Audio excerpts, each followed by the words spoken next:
at the PTSD Survival School today, and I got a really special guest. I have Dr. Bob Shaw. He has been a professional counselor and a pastor, and has had the opportunity to serve people who have been in crisis, dealing with the effects of trauma for decades. And so we're pretty excited to have him, and just like to know a little bit about what's motivated you and what's inspired your own story to serve in this particular way. It's my honor to be here, Tim, and to all your listeners. When I was 17 years old, my mother had passed away. She died of cancer. And I was a senior in high school 2 weeks before Christmas. That was a pretty devastating time for myself and my younger brother, who was 13. And my dad at the time chose to keep under wraps the seriousness of her illness. And the only thing that gave me a kind of a window of what was really going on was the day before she passed away. I was visiting her at the hospital, and she was in a semi-coma at the time, and hallucinating and going through things that was a little bit of a scary thing for me. So I called my dad, and he came to pick me up and drove me home. And the very next morning, my mom had passed away. While it was devastating to me at the time, I grew up in the church, in the mainline denominational church, and my pastor was a very good man. And the story was that the night before, when I went to sleep late that night. I still had planned to go to church and be with my youth group friends. About 10 minutes until 6 on Sunday morning, I felt something shaking me to wake me up, like a hand on my shoulder. I woke up, and my bedroom was pitch black, nobody there. And as I rolled over to try to close my eyes, I physically could not close my eyes. But there was a presence in the room I could not explain. Within minutes, I heard the telephone ring, which was down the hallway from my bedroom. And my dad was up, and I heard him answer the phone and say, "Thank you, doctor. Thank you for all you've done." Click. Then I heard him dialing the phone. It was in those days a dialing phone. And he was calling our pastor. And I heard him say this, "Pastor, would you please come over and help me tell my boys their mother just died?"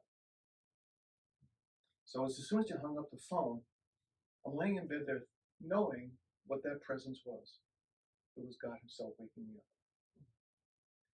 But I had a little bit of I was indignant about it at first. Lord, why would you wake me up just to tell me my mother died? Why would you do that? Yeah.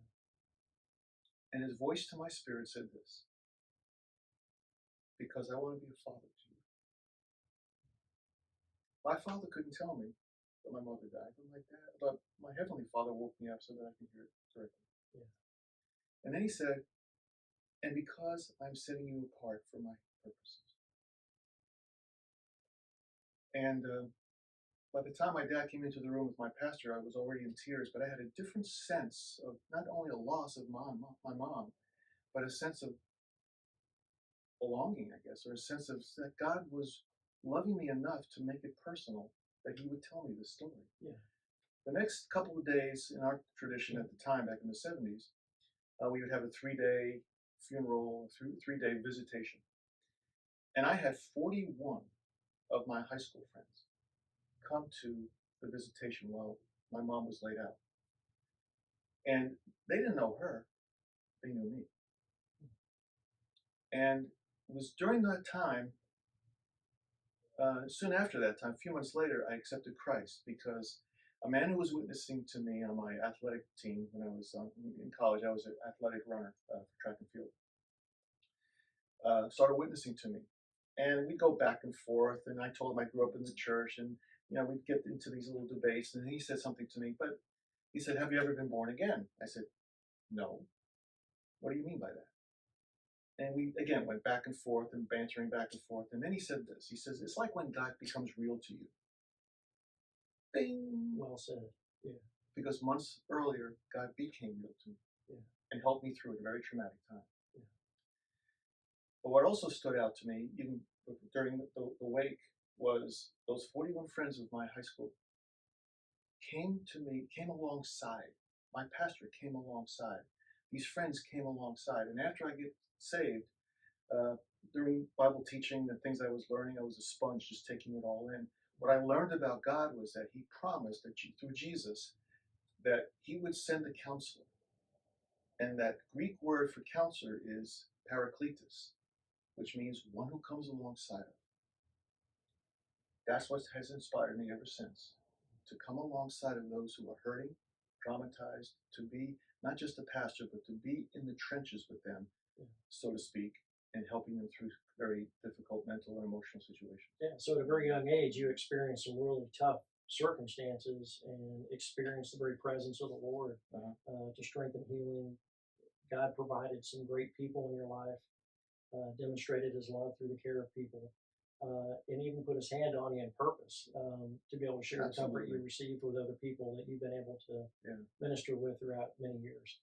And no doubt you experienced some really tough circumstances as a result of the death of your mother. And what kind of things have you seen throughout your ministry that really hit people pretty hard in terms of trying to navigate trauma and make sense of it? And you know, how have you seen it kind of impacted them on the negative side? And then we'll talk about what impacts them on the healing side. Several things that would traumatize individuals, and again, it depends on their wherewithal too, and the environment in which they've grown up. In my case, after my mom died, my father developed a drinking problem, and he became an alcoholic, and he died as an alcoholic. He drank himself to sleep one night and never woke up. So his alcoholism took over his life, and he became very abusive as we were teenagers, not when we were younger. So we still had a little bit of that going on.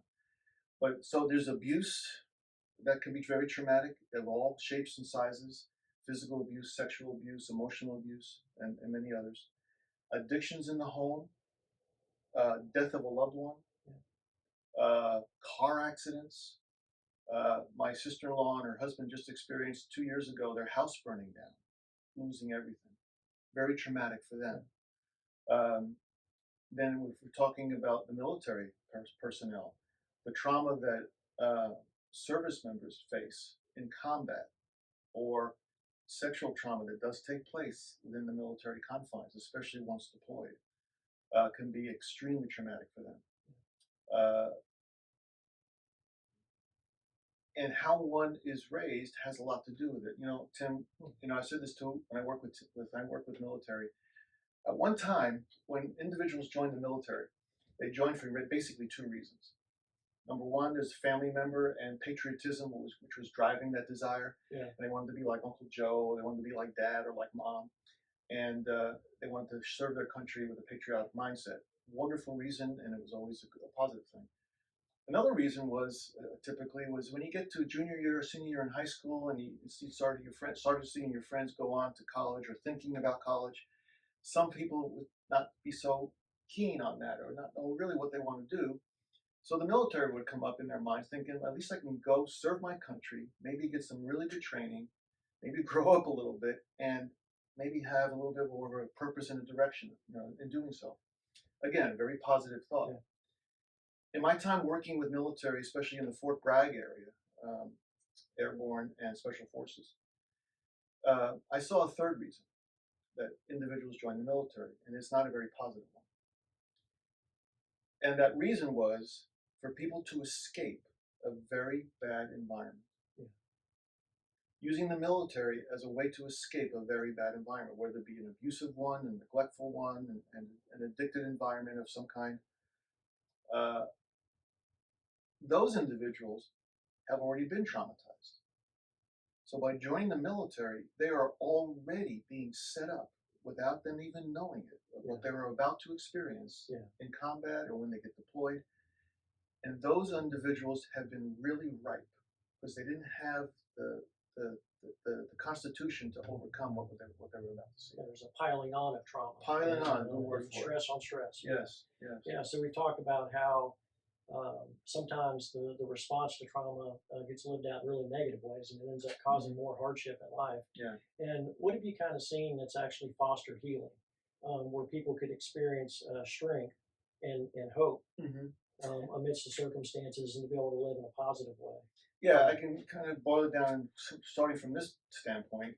There are certain techniques, as we may call it, that mental health counselors and pastors can use. One is EMDR. Yeah. Now, I'm not trained in EMDR, but the Pentagon has signed off on that technique as being very effective to deal with trauma. Another one is prolonged exposure therapy. I've been trained in that, and that's often what I do use, prolonged exposure therapy. But other than the specific technical situations, the bottom line is um, understanding first and foremost that when you keep something in darkness, it will haunt you as long as it's in darkness. But when you bring it into the light, two things happen. We begin to see it for what it is, and it begins to lose its power. So while we can never change history, we can never change the traumatic event, we can change the effect that that event has had on us. Yeah. So besides those techniques, other ways of working that out is helping an individual know that this can be a history experience of your life, but you can keep it in the rearview mirror. Or you can place it in the rearview mirror and keep it there and still get your life back to go forward. That's the healing process, knowing that it can be a story. And I think of it many occasions where, whether it be military personnel or women who've been raped, when they've been able to go through that process of healing, they begin to make that story their testimony, not their detriment. They can talk about what happened to them in a healing fashion for many others to hear. Yeah. That's always a good sign that you've been able to put it behind you and no longer is affecting your life. Yeah. To be able to use the trauma for good. For good, yeah. So, it sounds like one of the things you've talked about too is that out of the trauma, there are sometimes some really deep questions that we have. We question God, we question ourselves, maybe question the love of people around us, but there are some things deep inside that we long for. And you've dedicated a significant portion of your life writing a series of books that tell us about those longings. And what have you kind of seen over the years? What those longings are, and how do they get satisfied? How do they drive us toward what actually creates that healing power and presence in our lives? Thank you for that, Tim. I like to look at counseling and ministry in three realms, and that is, the first is that we learn as Christian counselors, but secular counselors too, to get a person's story, identification, to identify what's going on with their life, what is it they're talking about, to get to know them and to understand why they're coming to counseling. We're all been trained to do that. The second aspect is learning some coping skills and or overcoming skills. Again, most counselors are trained to do all of that. That may include medication. That may include ways of changing one's thinking, putting some other ways of doing life together to make better decisions. All of that's important. But there's a third aspect that secular counselors have no clue about. In fact, unfortunately, many Christian counselors need to know this too. And that's the healing aspect. And only God can do that. But my hope is to not just allow folks to just cope with things that they have gone in their life, but for God to touch them, transform what was really haunting them and to turn it into a testimony. Only God can do that. And my hope is to create an environment, when I'm spending time with folks and ministering to them, that God will indeed show up and speak to them, and they can feel his touch like I did when I was a teenager, in very real ways and in very creative ways that only God can do, so that the healing and the transformation can take place. So I say all that to say this, that the core longings that you touched on and asked about, I've written 6 books, one on each core longing that I've learned about in my graduate work as well as with people. And that is, every single one of us, no matter what gender or what culture we're from, every human being has these longings. Number one, we long to feel significant, to know who we are, our identity. And when we're traumatized, our identity gets altered. We don't think highly of ourselves. We don't think highly of God or the world around us. You touched on all three of those. The rug gets pulled out from underneath everything that you know at that point. Right. Really hits you in a hard way. And we see life in a different way because of the traumatization. And we get to interpret, which is a very important word, we get to interpret things that may not have an accurate interpretation because of the trauma. So we all have a desire to know who we are, our significance. I think of a woman who was raped, let's say, or been sexually abused, or a young boy for that matter. One of the things they interpret life to be is that's all I'm good for. And it actually leads into the second longing that I've written about, which is a desire to be safe. We all long to feel safe in our environments and particularly in relationships. But when you've been traumatized, whether it be in the combat zone or whether it be through a car accident or whether it be through sexual assault, safety goes out the window. And that longing to feel safe no longer exists. I mean, the longing exists, but that sense of safety doesn't exist. And we have to get back to that.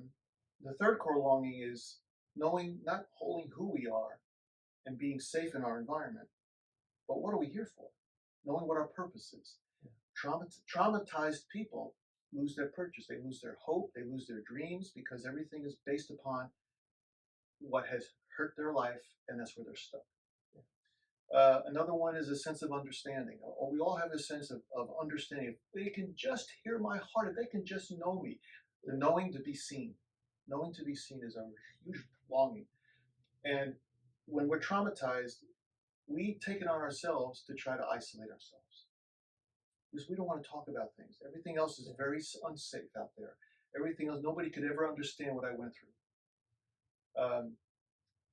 For a combat veteran, to talk about what they experienced out in the field, unless you are wearing the uniform and unless you've been there, in many cases, they don't even want to talk about it because how could you possibly understand that? I've heard that so many from So you haven't walked in my boots. You haven't walked in my boots. Yeah. That's true of addicts. Many addicts have been traumatized, which is why they self-medicate. And the Alcoholic Anonymous, the AA model. Sorry about that.